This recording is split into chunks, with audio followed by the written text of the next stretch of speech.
si të bëhemi më të fuqishëm mendërisht dhe cilat vitamina ndihmojnë kujtesën dhe fokusin, ndiqeni deri në fund. Ky tekst është i ndarë në kapituj për një video të gjatë, një artikull të plot ose një podcast, fuqia që nuk shihet. Shumë njerëz e lidhin fjalën fuqi me muskuj, para apo pushtet. Por fuqia më e madhe është ajo që nuk shihet, fuqia e mendjes, durimit dhe vetkontrollit. Të jesh i fortë mendërisht do të thotë të qëndrosh i palëkundur, edhe kur bota tundet.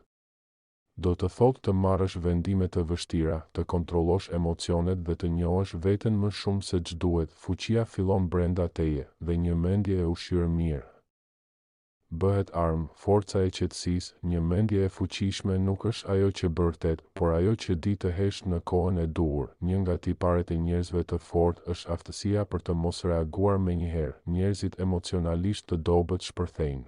Njerëzit e fortë mendërisht reflektojnë. Ata nuk shpenzojnë energji për gjëra që nuk kanë rëndësi. Ata e dinë se qetësia është një armë. Kur të gjithë bëjnë zhurmë, ai që hesht kontrollon terrenin. Zgjedhja për të mos ecur me turmën, fuqia lind kur nuk ndjek më turmën. Kur fillon të mendosh me kokën tënde. Kur nuk ke më nevojë për miratimin e të tjerëve, një mendje e fuqishme vendos vetë rregullat e jetës së saj.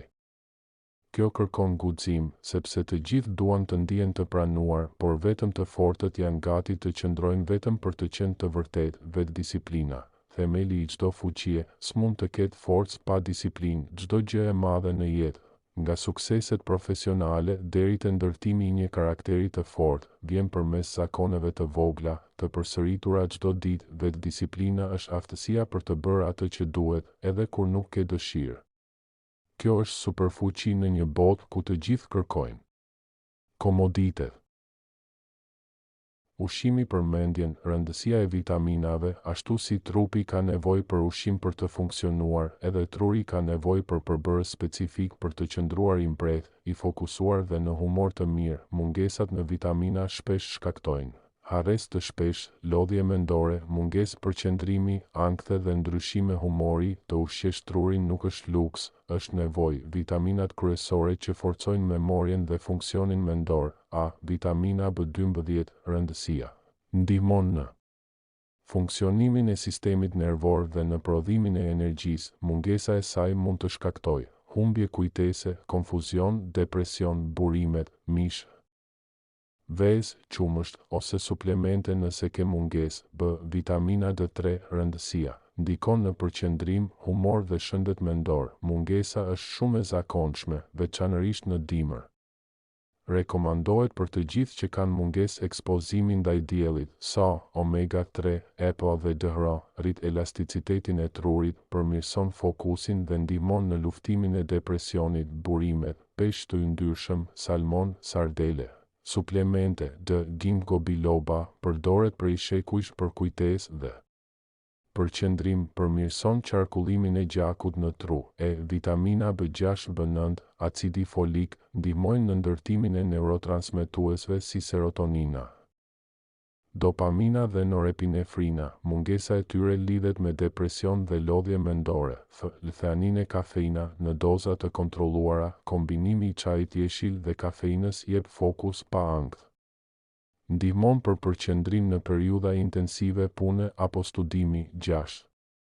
Ushqimet më të mira për trurin: vezë, kolina për kujtesë, avokado, yndyrna të mira, boronica, antioksidant të fuqishëm, çokolata e zezë, flavonoid për fokus, faraqia dhe arrat, omega 3 dhe fibra. Uji. Truri është 75% ujë. Dehidratimi shkakton mjegull mendore. 7. Si të ndërtosh një rutinë për fuqizim mendor: mëngjesi, një gotë ujë, vitamina BD. Meditim 5 minuta ose reflektim i heshtur, një ushqim me proteina dhe yndyrna të shëndetshme.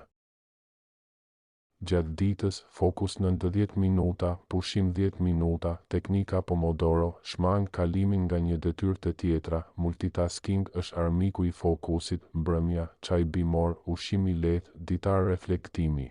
Fikja e ekraneve një orë para gjumit, lexim ose dëgjimi një libri audio. Fuqia e vërtet është ndërtim, jo lindje. Askush nuk lindi fort.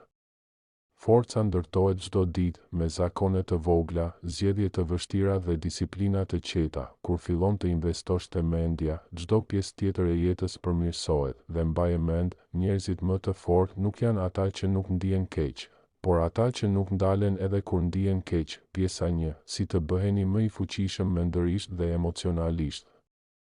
Fuqia e vërtet nuk është vetëm muskulore. Fuqia e trurit, vetkontrolli dhe qëndrueshmëria emocionale janë ajo që na dallon në botën moderne.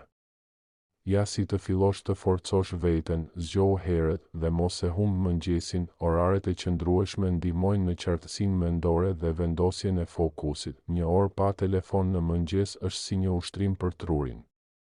Bëj gjëra të vështira me vetdije. Kur përballesh me sfida, truri bëhet më elastik. Fillon të pranosh stresin si aleat, jo armik. Mos i thuaj gjithkujt çdo gjë, fjalët kanë fuqi. Fuqia është të dish shumë, por të thuash pak. Heshtja shpesh është më strategjike se çdo shpjegim. Vendos kufi emocional, mos lejo të manipulojnë me ndjenja faji apo mëshirë. Një jo e thënë qartë është formë fuqie. Lexo çdo ditë, jo për të dukur i zgjuar, por për të kuptuar më mirë botën, njerëzit dhe veten. Informacioni është një armë. Ai që di më shumë, fiton pa luftuar. Vitaminat dhe suplementet që ndihmojnë kujtesën dhe fuqinë e trurit. Nëse ndihesh i lodhur, harres, pa fokus, trurit tënd mund t'i mungojnë disa nga këto përbërës thelbësor. Vitamina B12, jetike për sistemin nervor dhe prodhimin e energjisë në tru. Mungesa e saj lidhet me konfuzion, harres, depresion. Omega 3, EPA. Ndihmon në komunikimin e neuroneve dhe qetëson inflamacionin. Gjendet te peshku yndyror, por edhe si suplement. Ginkgo biloba përmirëson qarkullimin e gjakut në tru. Përdoret prej mijëra vitesh për kujtesën. Vitaminat B6, B9, acidi folik ndihmojnë në ndërtimin e neurotransmetuesve si serotonina e dopamina, të domosdoshme për humorin dhe funksionin njohës. L-theanine kafein, kombinimi kontrolluar, e rrit fokusin pa të shkaktuar ankth. L-theanine është një aminoacid që gjendet në çajin jeshil. Vitamina D3 e lidhur me përqendrimin dhe gjendjen shpirtërore. Mungesa shkakton lodhje mendore. Këshill finale: për të qenë i fuqishëm, ushqe mendjen, mos vetëm trupin. Lexo, reflekto, hesht kur duhet. Dhe mos harro që çdo veprim i vogël i përditshëm të ndërton. Fuqia nuk fitohet në një ditë, ajo formohet në heshtje, me vetdisiplinë.